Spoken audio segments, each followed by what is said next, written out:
Hi everyone, स्वागत करती हूँ आप सभी का एक बार फिर से आज के सेशन में। आज इस वीडियो में हम डिस्कस करने वाले हैं 10 मिनट्स में 10 इम्पॉर्टेंट इडियम्स को।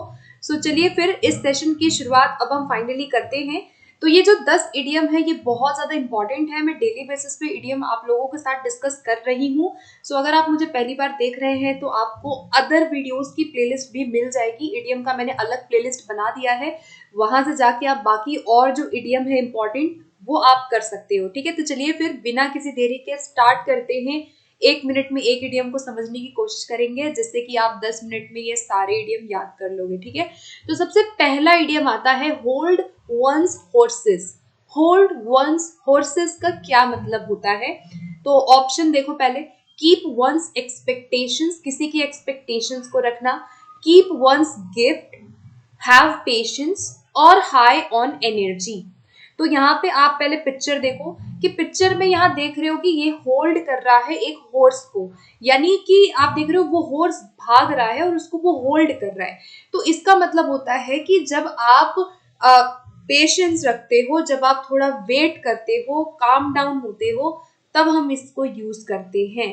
ठीक है, तो it is use to tell someone to stop and consider carefully their decision और ओपिनियन अबाउट समथिंग, यानी किसी को आप कहते हो कि भाई आप रुकिए, केयरफुली सोचिए एंड देन आप कोई डिसीजन लीजिए। यानी कि पेशेंस के साथ किसी भी चीज को सुनना या एक तरह से विचार करना या वेट करना होल्ड वंस कोर्सेस का मतलब हो सकता है। तो इसके कई सारे मीनिंग हो सकते हैं। ठीक है, तो यहाँ पे हैव पेशेंस करेक्ट होगा, धैर्य रखना एक प्रकार से। ठीक है, फर्स्ट इडियम होता है डन। दूसरा आता है हमारा सेकंड इडियम है to face the music. Second idiom क्या है? To face the music. अब आप ये पिक्चर देखो, एक बच्चा है, ये क्या कर रहा है? म्यूजिक को फेस कर रहा है, but he is not looking happy at all. वो हैप्पी बिल्कुल भी नहीं दिख रहा। और सेकंड वाले पिक्चर में देखो क्या है, वो पर्सन उसको कुछ कह रहा है। आई थिंक वो उसको कह रहा है कि you will face the music. तो इसका मतलब यही होता है टू बेयर द कॉन्सिक्वेंसेस। मतलब कोई ऐसा काम, कोई ऐसा डिसीजन जो हो सकता है कि आपके फेवर में नहीं था, गलत था, उसके परिणामों को क्या करना? भुगतना या उसको बेयर करना। ठीक है, तो बेसिकली इसका हम जो मीनिंग है वो एक तरह से नेगेटिव सेंस में ही लेते हैं। नेगेटिव का मतलब है कि ज्यादातर उन कॉन्सिक्वेंसेस की बात यहाँ होती है जो शायद आपके फेवर में नहीं हुआ या इस पर्सन के फेवर में वो नहीं था। ठीक है, तो फेस द म्यूजिक का मतलब होता है कि टू फेस योर कॉन्सिक्वेंसेस, परिणामों को भुगतना। ठीक है, चलिए आगे बढ़ते हैं। अगला इडियम आता है, थर्ड इडियम है to put a spoke in a one's wheel. यानी कि put a spoke in one's wheel का मतलब क्या है? यानी किसी के व्हील में, व्हील मतलब वो जो पहिया है उसमें क्या करना? एक स्पोक रख देना। ठीक है, तो अब आप देखो ये पर्सन साइकिल चला रहा है और यहाँ पर एक स्पोक जो है उस व्हील के अंदर वो डाल रहा है। कहने का मतलब ये होता है यहाँ पे कि जब आप किसी के रास्ते में या कोई पर्सन है वो किसी को अचीव करने से उसको रोकता है, कहीं ना कहीं उसको वो उसके प्लानिंग के अकॉर्डिंग उसको वो प्रोग्रेस में डिफिकल्टी कोई इंसान ला रहा है, तो वहां पे हम इसको यूज करते हैं। तो करेक्ट जो इसका चार ऑप्शन में से करेक्ट होगा कि put a spoke in one's wheel का मतलब है कि किसी के व्हील में आपने स्पोक पुट कर दिया, यानी कि उसके रास्ते में कोई डिफिकल्टी वहां पे आ गई है। ठीक है, तो यहाँ पे है कि to make it difficult for someone to achieve something they had plan to do. ठीक है, जैसे यहाँ पे एक सेंटेंस है कि his letter really put a spoke in our wheel, discouraging and putting off. ठीक है, तो वही है कि किसी के प्रोग्रेस में कोई आड़े अड़चन डालना, एक तरह से कह सकते हैं to put a spoke in one's wheel. ठीक है, ऑप्शन नंबर क्या बना इसका? डी करेक्ट बना। फोर इडियम आता है cost an arm and a leg. Cost an arm and a leg. अब आप ये देखो, ये पिक्चर दिया हुआ है to cost an arm and a leg. इसका मतलब देखो क्या है कि कोई ऐसी चीज जो आपने खरीदी और अब आप देखो इसके ना लेग बचा ना इसका आर्म बचा, है ना? तो कहने का मतलब ये है कि इसने कोई ऐसी चीज खरीदी है जो इतनी एक्सपेंसिव थी कि बेचारे को अपना हाथ और पैर दोनों ही कॉस्ट करना पड़ गया। यानी कि something which is very very expensive, ठीक है, तब हम यूज करते हैं cost an arm and a leg, ठीक है। तो यहाँ पर करेक्ट आंसर क्या बनेगा कि rarely available, easy to obtain, nothing to lose, या फिर वेरी एक्सपेंसिव। तो कोई ऐसी चीज जो बहुत एक्सपेंसिव है तब हम यूज करते हैं कि it cost me N arm and a leg, ठीक है। जैसे आईफोन है, आईफोन 14 आ गया है, तो बहुत लोगों के लिए वो cost arm and a leg ही होगा, है ना। तो उसमें तो मीम भी बने हुए हैं बहुत सारे, किडनी बेच दी और ये वो, तो उस तरीके से आप इस इडियम को याद रख सकते हो, ठीक है। नेक्स्ट इडियम आता है at daggers drawn. At daggers drawn का मतलब क्या होता है? अब आप ये पिक्चर देखो, यहाँ पर ये दो पर्सन हैं, बहुत ज्यादा गुस्से में है, एक दूसरे से लड़ाई कर रहे हैं। तो ये क्या है? They are at daggers drawn, यानी कि डैगर्स ड्रॉन का मतलब ये होता है कि इतना ज्यादा किसी के लिए बिटर होना या शत्रुता किसी को दिखाना, ठीक है। मतलब बिल्कुल भी फ्रेंडली ना होना, यहाँ पे बिल्कुल भी फ्रेंडली नहीं है, लड़ने के लिए तैयार है, ठीक है। तो यहाँ पे इसका करेक्ट आंसर क्या बनेगा? बिटरली हॉस्टिल, ठीक है। किसी से बिटरली क्या होना? हॉस्टिल होना, शत्रुता पूर्ण व्यवहार किसी से करना, तब हम यूज करते हैं एट ड्रैगर्स ड्रॉन। जैसे मैं बोलूँ कि they are always at daggers drawn, मतलब एक दूसरे से लड़ने के लिए हमेशा ये तैयार रहते हैं। So they are at daggers drawn, ठीक है। चलिए, सिक्स आता है कि क्राई ओवर स्पिल्ड मिल्क। बहुत ही इंपॉर्टेंट एंड काफी फ्रीक्वेंट आस्क्ड इडियम है।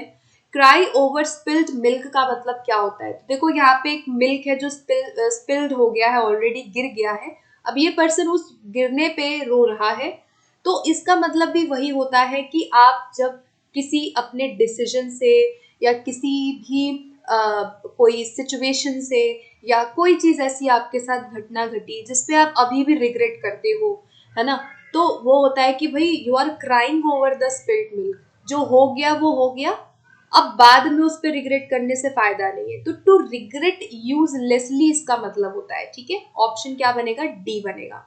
जैसे मान लो आपके किसी फ्रेंड ने कहा कि चलो गोवा चलते हैं, आपने कहा नहीं नहीं गोवा नहीं जाऊंगा, और आप देख रहे हो कि वो एंजॉय कर रहे हैं और आप नहीं गए। So I think you are crying over the spilled milk कि भाई मैं क्यों नहीं गया। या मान लो कोई कोई व्यक्ति है, मान लो इसने अपनी जॉब छोड़ दी, ठीक है। अब बहुत अच्छी जॉब थी, इसको लगा कि मेरी बहुत अच्छी जॉब लग जाएगी, इसने अपनी नौकरी छोड़ दी और जॉब भी नहीं लगी इसकी अच्छी, and now he is crying over the spilled milk कि भाई अब रिग्रेट कर रहा है बैठ के, है ना। तो रिग्रेट करना बेसिकली हम यूज करते हैं cry over spilled milk, okay. 7 आता है blow hot and cold. Blow hot and cold. तो ब्लो हॉट एंड कोल्ड का मतलब क्या है? परमानेंट होना कोई चीज, टेम्पररी होना कोई, टू बी कंस्टेंटली चेंजिंग, बदलाव आना, या फिर टू डेवलप समथिंग।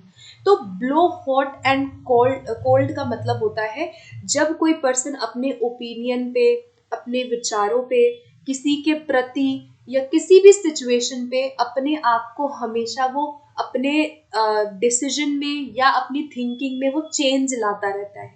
तो यानी कि कोई इंसान है जो कॉन्स्टेंटली क्या कर रहा है? बदलाव ला रहा है, चेंज ला रहा है, तब हम यूज करते हैं ब्लो हॉट एंड कोल्ड, ठीक है। जैसे कोई पर्सन है, वो कभी तो हाँ बोल रहा है, कभी ना बोल रहा है, ठीक है, एक डिसीजन पे वो नहीं है, यानी कि वो चेंज कर रहा है अपनी थिंकिंग में, ठीक है। वहां हम यूज करते हैं ब्लो हॉट एंड कोल्ड, यानी हॉट भी है कोल्ड भी है। अब देखो ये पर्सन, अब ये एक ह्यूमन फेस है, कहने का मतलब है कि कई बार कोल्ड डिसीजन ले रहा है, कई बार हॉट डिसीजन ले रहा है। इस तरह से हम इसको याद कर सकते हैं, ठीक है। याद करने के तरीके हैं, जैसे भी आप इस इडियम को याद करें। तो वही है कि कॉन्स्टेंटली थिंकिंग है, जो जो पर्सपेक्टिव है, जो ओपिनियन है, वो बदल रहा है, ठीक है। चलिए आगे बढ़ते हैं अगले इडियम की तरफ। अगला इडियम आता है an alpha and an omega. The alpha and the omega, ठीक है। तो अल्फा एंड ओमेगा का मतलब क्या होता है? अल्फा और ओमेगा का मतलब आपको बताना है। तो ये अल्फा है, ये ओमेगा होता है, ठीक है। साइन की अगर मैं बात करूं, मीनिंग होता है, जैसे यहाँ पे है कि देखो ये पर्सन है, अब ही लव्ड हिज वाइफ, ये इसकी वाइफ है, ठीक है। He loved his wife very much and said that, इसने कहा कि she was the alpha and omega of his life, यानी जो इसकी बीवी है, जो इसकी वाइफ है, वो इसके लिए इसकी जिंदगी की क्या है, अल्फा ओमेगा है। तो अब अल्फा ओमेगा बताओ, क्या ये हैप्पी सैड होगी? तो हैप्पी और सैड तो वो बोल नहीं सकता अपनी वाइफ को कि तुम मेरी जिंदगी में सैड हो। ठीक है। तो बिगिनिंग एंड द एंड कि भाई तुम ही पहली और तुम ही आखिरी हो, है। ये तो कभी फिल्मों में भी होता है कि तुम ही पहले हो तुम ही आखिरी हो।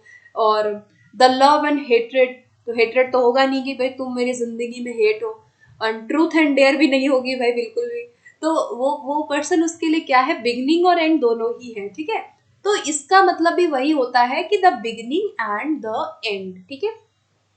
इसको हम काफी तरीके से यूज करते हैं, जैसे कोई चैप्टर आप पढ़ रहे हो तो you will try to read it by alpha and omega, कि भाई आप उसका बिगनिंग टू एंड उस चैप्टर को आप पढ़ोगे, है ना, तभी तो आपकी तैयारी अच्छी होगी। तो अल्फा ओमेगा का मतलब वैसे भी हो सकता है कि बिगनिंग हो एंड हो, ठीक है। बिगनिंग और एंड दोनों होता है। अल्फा मतलब बिगनिंग और ओमेगा का मतलब होता है एंड, ठीक है। तो इसको बहुत सारे तरीकों से आप याद रख सकते हो। चलिए 9 आता है बाय हुक और बाय क्रुक। बाय हुक और बाय क्रुक इंपॉर्टेंट इडियम है। बाय हुक और बाय क्रुक का मतलब क्या है? जैसे एक मैंने आपसे डिस्कस किया था tooth and nail, tooth and nail भी डिस्कस किया था मैंने। या फिर मैंने डिस्कस किया था लीव नो स्टोन अनटर्न्ड, ठीक है। तो कुछ कुछ सिमिलर है ये, लीव नो स्टोन अनटर्न्ड या टूथ एंड नेल, या मैं बोलूं बाय हुक और बाय क्रूक। इन तीनों का मतलब ये होता है कि बाय एनी मीन्स, ठीक है। यहाँ पे अच्छा देखो, टूथ एंड नेल का मतलब होता है कि आप अपने सारे एफर्ट्स लगा रहे हो पॉजिटिव वे में, वो होता है tooth and nail. By hook और बाय क्रूक का मतलब होता है कि चाहे वो सही हो मॉरली या वो गलत हो, चाहे वो राइट हो चाहे वो रॉन्ग हो, दोनों ही ये पर्सन करने के लिए तैयार है किसी चीज को पाने के लिए, ठीक है। जैसे मान लो इसको कुछ पाना है तो ये बाय हुक और बाय क्रूक उसको करके रहेगा। तो इसका मतलब होता है बाय एनी मीन्स, चाहे वो मीन सही हो उसके लिए, चाहे वो मेहनत से करे, चाहे वो ईमान बेईमानी से करे, मॉरली करेक्ट इनकरेक्ट कैसे भी हो, उसको वो चीज करनी है, पाना है कुछ लाइफ में। तो बाय हुक और बाय क्रूक को हम यूज करते हैं बाय एनी मीन्स, ठीक है। चलिए आगे बढ़ते हैं नेक्स्ट पे। 10 आता है call it a day. Last idiom है कॉल इट अ डे का मतलब क्या होता है, इंपॉर्टेंट है, ये भी पूछा जाता है। अब देखो ये पर्सन है, ये काम कर रही थी और ये यहाँ पे लिखा है कॉल इट अ डे। अब मतलब इसका क्या है कि to start a job wishing for success, to take a break और a holiday, assign different days to different task, या फिर to declare the end of the task. तो यानी कि देखो सिंपल सा इसका इनफॉर्मल मीनिंग क्या होता है कि जब आप कोई काम करते हो, तो जब आप अपने काम से एक ब्रेक ले लेते हो, वहां पे हम इसको यूज करते हैं। तो यहाँ पे डी हो जाएगा to declare the end of a task. कोई टास्क था उसको आपने क्या किया, उसको रोक दिया कि बस अब मेरा समय हो गया।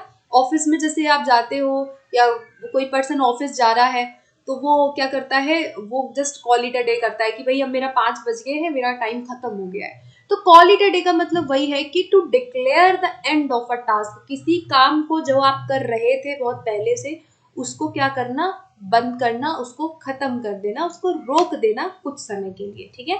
Then we use call it a day, okay.